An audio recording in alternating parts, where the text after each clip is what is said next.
In a recent presidential debate, one of the candidates talked about mass immigration, open border, being an enemy of Black American workers. Much of the media responded in just amazement that something like that could be said. It can't be. And as usual, experts were trotted out to say that basically what people can see with their eyes is just not true. You can go to impoverished communities in South Chicago and various Black communities, urban communities around the country, and you look at what's happening there, and basically the experts say, yes, but our econometric studies show us that that's not true. Your eyes are lying. You have lying eyes.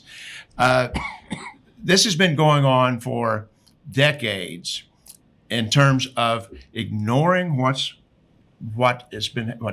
mass immigration has done to Black communities.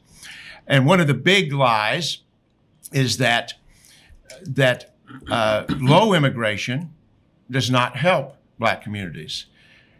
And this is where it's important to know the history.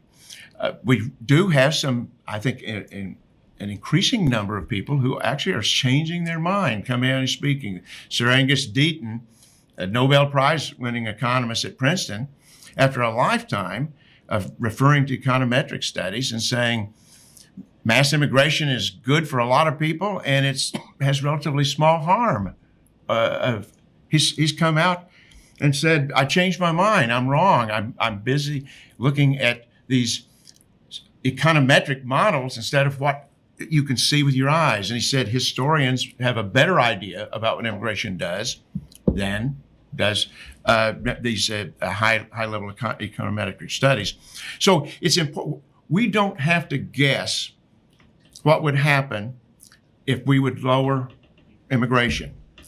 We have had a couple of major pilot projects. One of the pilot projects was right after the Civil War. That wasn't a matter of having low immigration, but moderate immigration. Slaves were freed, and for about 10 years, Black Americans moved north, succeeded, rose the job ladder, started businesses, but in a deal that was intentional.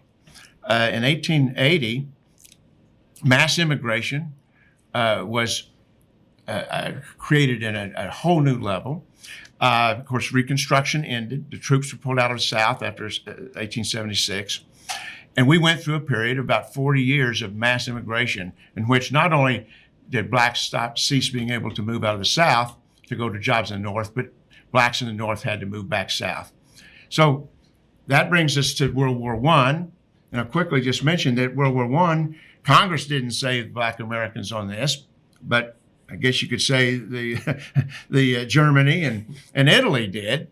But you had World War I, and World War I stopped the mass movement of Europeans into the United States. And so for 4 years, we had low immigration, and 500,000 Blacks moved out of the South to jobs in the North because the Northern industrialists needed the labor. They needed the labor so badly, they sent recruiters throughout the South to recruit. I mean, can you imagine today, Kathleen, if the big businesses around America needed labor so badly that they would send recruiters into the job deserts of urban communities around America and be recruiting.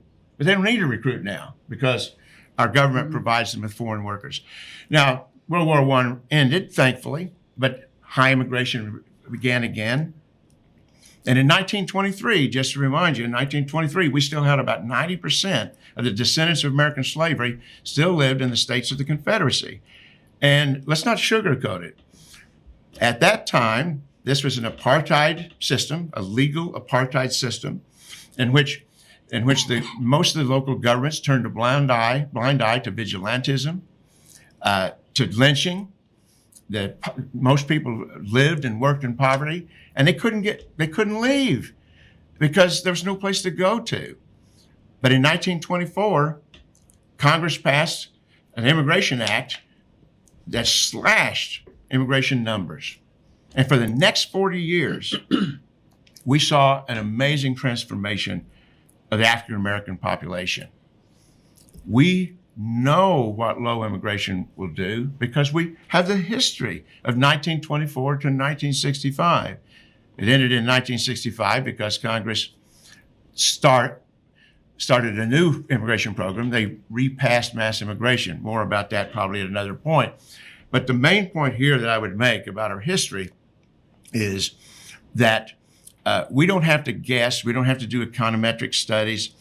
Historians can show us what happened. It's very interesting. In 1923, A. Philip Randolph, a leftist labor activist, one of the great black leaders of the 20th century, he looked at what had happened with just temporary cuts in immigration. And he predicted that if we could have a long-term period of low immigration, he said that the Black Americans would experience better education, better housing, get voting rights, apartheid would end, and there would even be an end to lynching. And basically, over the next 40 decades, it was slow, but some of it was slow. The economic progress was immediate, but the civil rights happened eventually over those 40 years. So these are the things that we know can happen.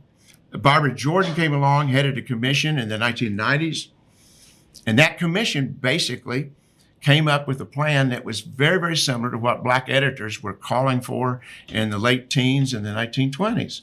And that was, cut immigration way back and use that as the best black economic improvement program that you could possibly pass.